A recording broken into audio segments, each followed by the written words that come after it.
You just won a spot on Make a Survivor. Are you ready to venture into the unknown and learn to survive using only what's available?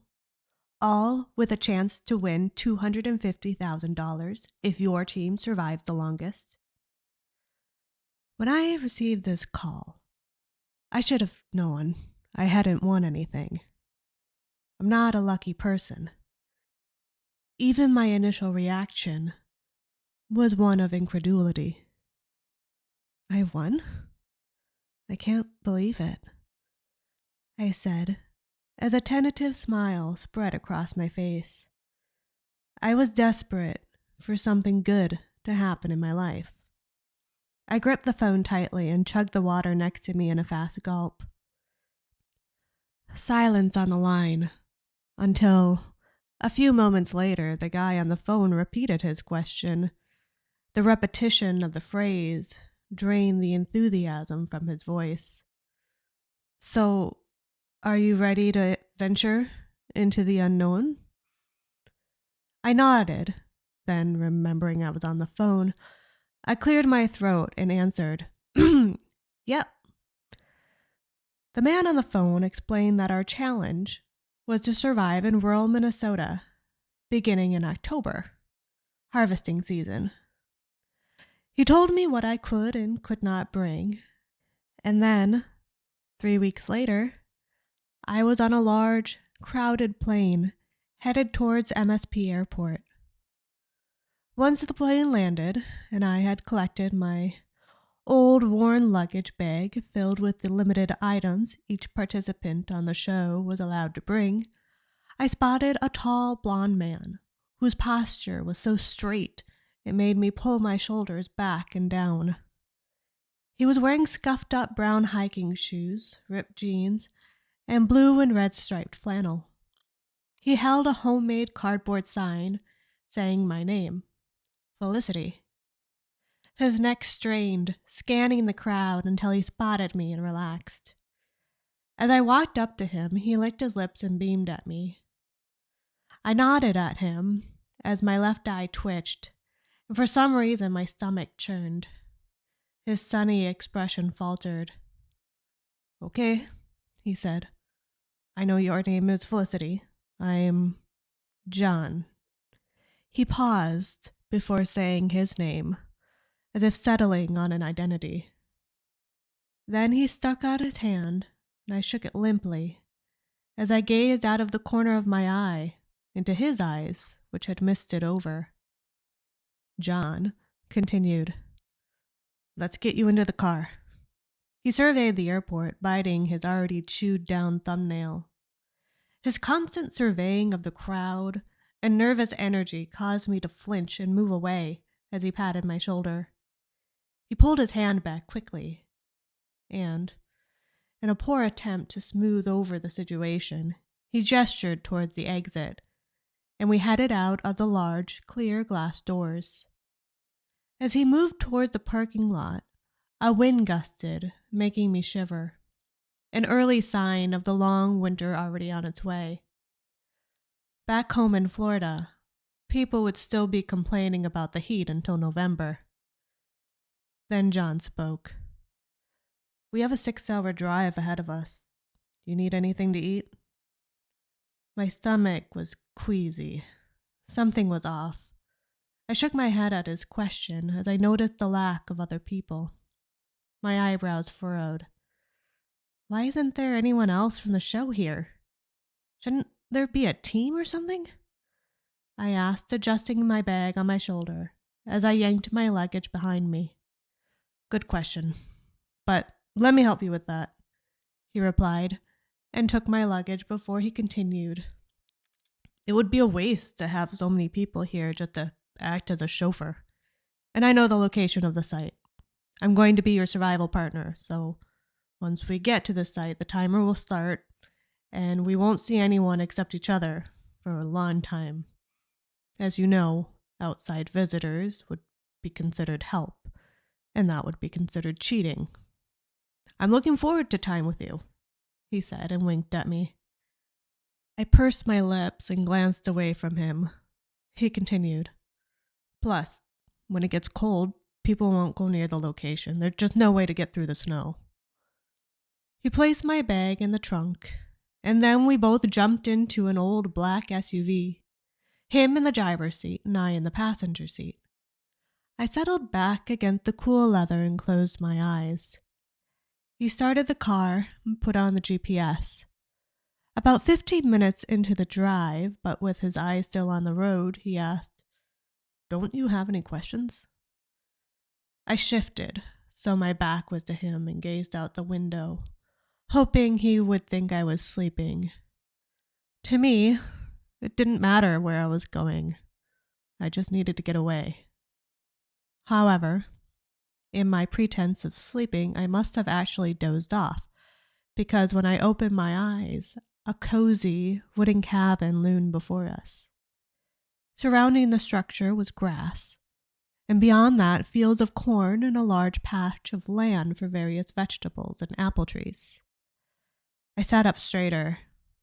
Usually the people on the show didn't have so many resources. You get the few items of clothing and maybe a knife or axe, but that's it. There's no cabin, no fields of food. It was at this moment that I pressed my back to the car door and gazed at the young guy who had taken me here. His long, straight nose, the way he tucked his chin when he laughed, and something about the shape of his jaw suddenly seemed familiar. The cabin looks really nice. Why do we get a cabin? I asked, swallowing and licking my lips as I stared at the steering wheel instead of into his dark blue eyes. He ignored my suspicion and brightened at my apparent compliment. His eyebrows raised and a smile tugged at the corners of his mouth. "You like the cabin? I was hoping you would. I'll show you inside, but just a second." Before he leapt out of the car, he did something strange. He gripped the wheel and glanced all around, to the outside of the car, as if he was going to turn it around. "Stay here a second," he said, then grabbed my bag from the back and cautiously exited the car. Then he shut and locked the door. He patrolled the outside of the cabin, searching every so often into the corn. Once he did a lap around the place, he carefully opened the door and went inside. This John was raising every hair on my body. I glanced around the inside of the vehicle, flipped down the visor, checked in a center compartment, and muttered to myself, "Come on, tell me he left an extra pair of keys in here." A minute later, John popped his head and torso back out of the cabin and waved at me to come over. "You can come in now," he shouted, a little too enthusiastically. I rubbed my sweaty hands down my pant leg and pushed out of the door, wishing I had pocketed the knife I had brought with me for the survival show. But that was in my bag, and John had already grabbed it. As I headed towards the cabin, it was as if I was being sucked in, towards a fate as inevitable as the changing of the seasons. I stepped through the heavy door of the cabin. There was only one room inside, with a king-size bed covered by dark, fluffy blue blankets pressed against one wall. A tan-colored couch on the side of the cabin. Opposite to the front door, a small sink, a square wooden table, and there was even a bathroom hiding behind a door at the far end of the cabin. I hoisted my backpack higher on my shoulders and turned to face my host. He stood in the doorway, beaming at me as if he had just given me $1 million. "Do you like it? We can always make it bigger. This is just to get started." I swallowed and replied, "It's, much better accommodations than they usually have on the show. Does everyone have this nice of a place?" He snapped his head up and said, "Who?" Then collecting himself, he replied, "Oh yeah, they're trying something new this season, I think." He set his bag down. "Well, How about you settle in and we should probably see if anything needs to be harvested. I'll show you everything we have piled up for the winter. I brought a bunch of supplies in the car, but for now be careful, okay? There are some dangerous animals around here. He left then, locking the door on his way out. I watched him through the cabin window as he marched off into the fields. When he was several paces away, I knelt down and frantically searched through my bag for my knife, but it wasn't there. Curse him! How did he know where to find it? I whispered to myself. I pilfered through his bag next. It was a maze of pockets, and inside each were items key to our survival. Lighters, water filters, medicine. But in one pocket, I found something I didn't expect. It was a crinkly old photograph of two young blonde boys, perhaps 11 and 15 years old, and two adults. A family photo taken around a white cloth dinner table. As I stared at the photo, rubbing over the faces with my thumbs, recognition dawned. I knew these boys once. I had stayed with this family in Germany for a few weeks when I was only 18 years old. The youngest boy had a clear crush on me while I stayed there. This was obvious because he would often leave the room and ask only me if I wanted a soda or a snack. When we all hung out together in the living room, he would openly stare at me.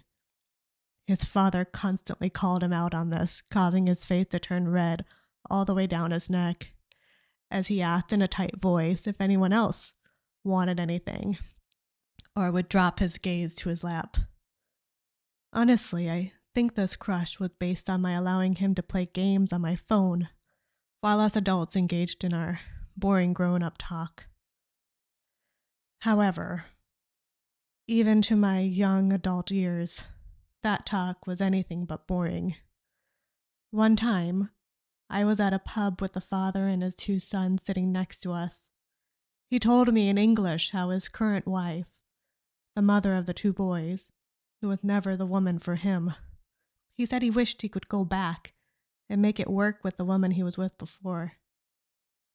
Never in my life, up until that point, had an adult spoke this honestly to me. And I remember hugging the little boy next to me as his thumbs ran over the keys on the game, grateful that these boys only spoke German and barely practiced their English. Even still, with his father constantly speaking English, they must have picked up something, and I wanted to cover his ears just to be sure he didn't understand. I returned the photo to the backpack where I had found it, just as my host re-entered the cabin holding a few ears of corn. "We can make roasted corn on the cob," he said in a childlike manner. The boys had always liked corn, and I could almost see the little boy that would become self-conscious every time I sat next to him. "How are your parents doing, Henry?" I asked, releasing the backpack and standing up straight. He dropped the corn and subtly moved in front of the door. He put his hands up, palms facing me, as he said, "I knew you'd find out eventually. But please listen. I did this for you. I want you to be happy. You know that, right?" My mind whirled over his comment about how he did this for me. But then I raised a head and shouted at him, "Henry, I haven't spoken to you for 15 years. How did you even find me? What are you thinking?" My eyes darted around and my heart thudded in my chest. Surely there was another exit. Then, in an exaggeratedly calm voice, I continued, "Why don't we go back to town and talk about this? I'm hungry and we can get some food." I mirrored him and held my own hands up. He stepped closer to me. "Please just give me a chance. I put a lot of planning into this. We could live here comfortably through the winter. We have plenty of food. And like I said, we can always expand the cabin. It's not hard. You can have your own space. I backed up. The issue is not a lack of space. Why are you doing this to me? I half shouted, my voice breaking. He stood up straighter and dropped his head to the side as he lowered his voice. I told you I'm doing this for you. You were the only one that was kind to me growing up. You remember my family. My father openly disliked our mother. He only cared about my brother and I when we played soccer. And even then, he just yelled at us. My mother couldn't take it and ran off. I haven't seen her for 10 years. I don't even blame her. How could you live with a man who didn't like you? Henry, I'm sorry that happened to you, but you can't just kidnap me, I replied. Please try not to think of it like that, he said as he brought himself down to my level and slowly walked towards me. His hands held together in front of him as if he was begging me. He continued speaking. Think of this as an opportunity. I know things haven't been good for you either, your husband and daughter. Don't talk about that, I interrupted. Okay, but you can't leave, at least not yet. Give it a month. I went through too much work to allow... I don't care, I interrupted, and his face turned cold. But half a second later, it went back to neutral as he went on. You can't go anywhere anyway. I have the car keys, and the closest town is more than 50 miles from here, he said firmly, then picked up the corn and slammed the cobs onto the counter. He noisily pulled out a pot and filled it with water. In my head, I went over everything I had in my pack. Change of clothes, water filter, lighters. If I could grab my bag in the night and head out, I could follow the road and eventually hit a town. If I walked quickly, I could cover 20 to 30 miles a day, maybe even more, since the weather wasn't too bad yet. I know you're thinking of a way to escape. You don't want to do that. There's something out there. You'll probably hear it tonight. I chewed over his words. What could be out there? He was just trying to scare me, right? That night, I laid on my back in the bed. Henry had agreed to sleep on the couch. I held the fresh, clean blankets close to my chest, listening to the high-pitched wailing of coyotes howling, when all of a sudden, I heard scratching on the outside of the cabin. It was like claws running over the wood. Then there was a squeaky noise, as if someone was rubbing on the glass. My eyes opened with the speed of a jack-in-the-box popping out of the lid, but I didn't want to turn them to gaze out the window. Centimeter by centimeter, as I tried to keep my breathing even, I forced my eyes to travel over the ceiling towards the thin glass window. On the other side of the pane was a figure, roughly the shape of a head and torso. I cowered back against the mattress and pulled the blankets up. As my eyes adjusted to the dark, the image solidified into the shape of a man with dark, scraggly hair and a wrinkly face, his bloodshot gaze fixed on my wide-open eyes. On instinct, I leapt out of the bed, ran a few steps, and laid down next to Henry on the couch. Henry spoke. He won't come inside. He's tried before, and I let him know that wasn't acceptable. He's fast, though. Every time I've tried to shoot him, he's gotten away. I don't know what he'd do if it was just you out there. His voice was calm as he stroked my hair. I was too frightened by the man outside to care. Why did you bring me to a place with a crazy man? I asked, whimpering as I pulled the covers from the couch over me. I thought this land was abandoned, but I own it now, he replied, allowing the sentence to linger like a scent. What do you mean you thought the land was abandoned? This is a nice cabin. There are fields planted outside. Someone was taking care of this place for months, if not years. I shifted towards Henry as the man outside pounded on the door like he was going to break it down. Unable to take the pressure, the front door crashed open and the man sprinted in, a knife clutched in one hand. Henry flew off the couch to stand in front of me. The man snarled at Henry. "This is my cabin." His eyes scanned Henry and seeing no weapon, he increased the grip on his knife. His lips curled into a smug grin and he stepped forward. "Where's your gun, thief?" the man asked. Henry clenched his jaw and widened his stance. My mind raced. Did Henry steal this man's cabin? It was then that I noticed the intruder's bruised face, his ripped clothing. I moved away from Henry, wanting to distance myself from both of these men.